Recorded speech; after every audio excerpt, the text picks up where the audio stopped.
Good morning dear students.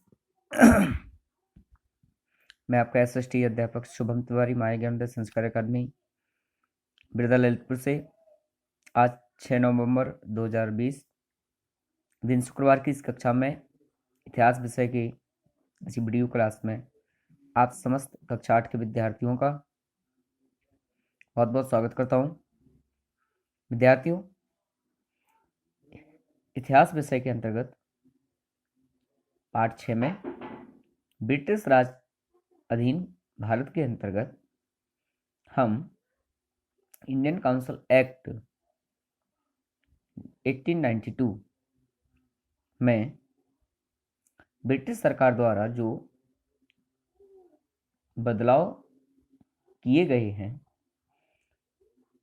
उन्हीं बदलावों से आज हमने एक टॉपिक लिया है, आधुनिक शिक्षा का प्रभाव।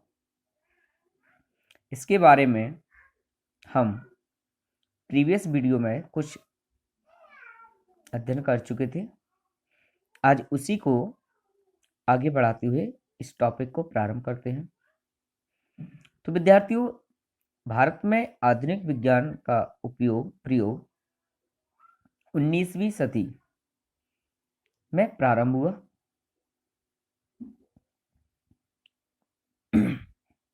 उदारवादी अंग्रेजी शिक्षा नीति जो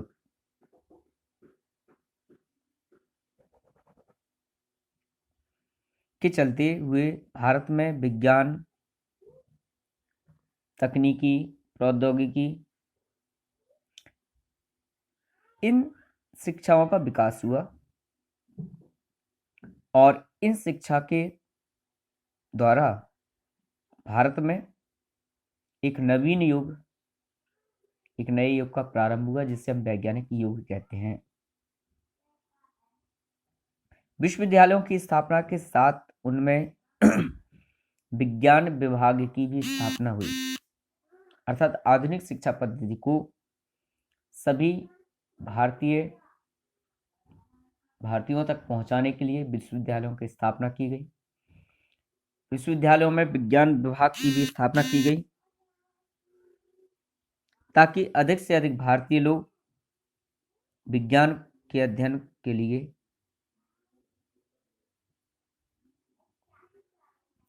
चुने जा सकें और विज्ञान के क्षेत्र में इनके द्वारा महत्वपूर्ण कार्य किए जा सके। तो विद्यार्थियों, इसी पद्धति में हमारे भारत देश के कुछ महान व्यक्तियों ने विज्ञान, तकनीकी, प्रौद्योगिकी विषय का अध्ययन किया और अध्ययन के पश्चात विज्ञान के क्षेत्र में विभिन्न प्रकार के कार्य किए, अपना योगदान दिया।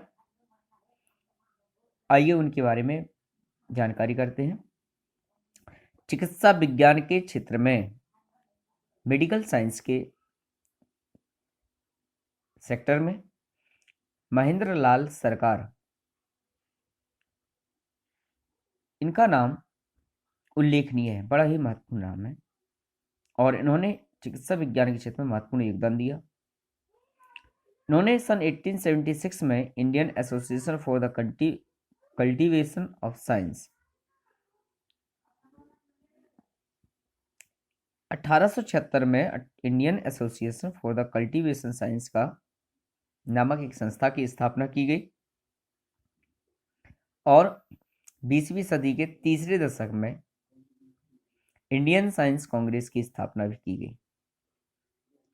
साइंस कांग्रेस के अधिवेशनों में देश के विभिन्न भागों के वैज्ञानिक भाग लिया करते थे और इन अधिवेशनों में एक दूसरे से अपने विचारों, अपने कार्यों का आदान प्रदान किया करते थे, जिससे कि और भी विभिन्न प्रकार की खोजों के बारे में एक दूसरे से हम लोग जानकारी हासिल कर सकें। उसी समय प्रफुल्ल चंद्र राय, जगदीश चंद्र बसु, मेघनाथ साहा, बीरबल साहनी जैसे महान वैज्ञानिकों ने भी ख्याति प्राप्त की। सीवी रमन ने भौतिक के क्षेत्र में नोबेल पुरस्कार भी प्राप्त किया। श्रीनिवास रामानुजन ने गणित के क्षेत्र में, विश्वेश्वरैया ने इंजीनियरिंग और टेक्नोलॉजी के क्षेत्र में विशेष योगदान देकर के एक अभूतपूर्व ख्याति प्राप्त की और इनका उल्लेखनीय विज्ञान के क्षेत्र में अविस्मरणीय है। इस प्रकार भारतीय वैज्ञानिकों ने अपने योगदान से विज्ञान के विकास में के द्वारा देश में विकास की योगदान दिया। शिक्षा और विज्ञान के क्षेत्र में हुए विकास से देश को एक नई गति और प्रतिष्ठा प्राप्त हुई। तो विद्यार्थियों, इन महान वैज्ञानिक व्यक्तियों द्वारा विज्ञान, प्रौद्योगिकी और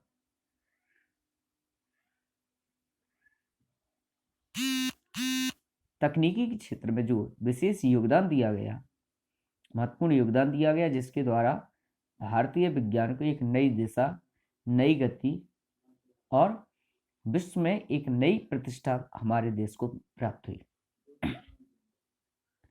अब विज्ञान, तकनीकी, प्रौद्योगिकी के द्वारा जन सुविधाओं में किस प्रकार की वृद्धि हुई, आइए इनके बारे में जानकारी देते हैं। 18वीं शताब्दी तक अंग्रेजों ने धार्मिक, सामाजिक, सांस्कृतिक जीवन में हस्तक्षेप न करने की नीति अपनाई, किंतु 19वीं शताब्दी के प्रारंभ से ही उन्होंने भारतीय समाज संस्कृति में परिवर्तन के लिए कुछ कदम उठाए।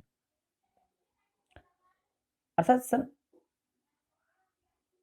18वीं सदी के अंत तक अंग्रेजों ने भारतीय सामाजिक, परंपरा, धार्मिक क्रियाकलापों में किसी प्रकार का कोई भी हस्तक्षेप नहीं किया, परंतु जब उन्होंने देखा कि यहाँ का बदलाव होता ही चला जा रहा, तब उन्होंने भारतीय समाज संस्कृति में परिवर्तन लाने के लिए कुछ कदम उठाए।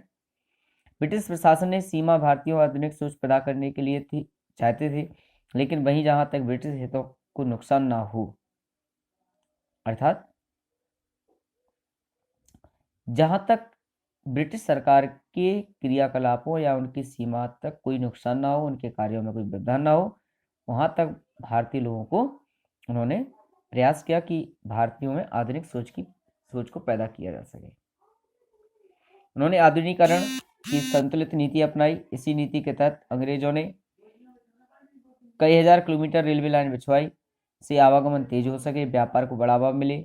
अंग्रेज ठंडे प्रदेश में रहने वाले थे और उन्हें भारत में पड़ने वाली गर्मी को सहन करने की आदत नहीं थी, अतः उन्होंने अपने परिवारों को भीषण गर्मी से बचाने के लिए भारत में नए नगर जैसे नैनीताल, शिमला, दार्जिलिंग आदि बसाए। अंग्रेजों ने भारत में नहर व कुओं का भी निर्माण कराया, ज़्यादा से ज़्यादा खेतों को सिंचाई का उत्पादन बढ़ाया जा सके और भू राजस्व को अधिक से अधिक प्राप्ति हो। इस समय यूरोप में नए चिंतन का उदय हो रहा था। इन चिंतन की अवधारणा थी विवेकशील वैज्ञानिक दृष्टिकोण, जिसका अर्थ था केवल यही बात मानी जाएगी कि जो मानव तर्क के अनुकूल हो और व्यवहार में इसका परीक्षण किया जा सके। इसी क्रम में कुछ अंग्रेजों ने भारतीयों के रीति रिवाजों को असभ्यता का प्रतीक माना तथा भारतीय सभ्यता को गतिहीन कहकर उसकी निंदा भी की। विद्यार्थियों, इस से संपूर्ण स्थिति क्लियर होती है कि भारतीयों का जो बदलाव के प्रति रवैया था वो सिर्फ यही था कि भारतीय लोगों के सामाजिक, धार्मिक, सांस्कृतिक रीति रिवाजों का दमन करना और ब्रिटिश यानी पाश्चात्य सभ्यता संस्कृति का भारत के लोगों में फैलाना। दूसरी चीज, जिन चीजों को बढ़ावा अंग्रेजों ने दिया, केवल उन बढ़ावा से भारतीयों को कम और अंग्रेजों को ज्यादा फायदा हुआ। तो ये सारे बदलाव हुए जिनसे जन सुविधाओं में वृद्धि तो हुई, परंतु वह वृद्धि भारतीयों को कम और अंग्रेजों को ज्यादा थी। तो विद्यार्थियों, आज इस अध्याय का समापन करते हैं। कल पुनः एक नए लेसन के साथ उपस्थित होंगे। तब तक के लिए बहुत बहुत धन्यवाद, शुभकामनाएं। Thank you so much.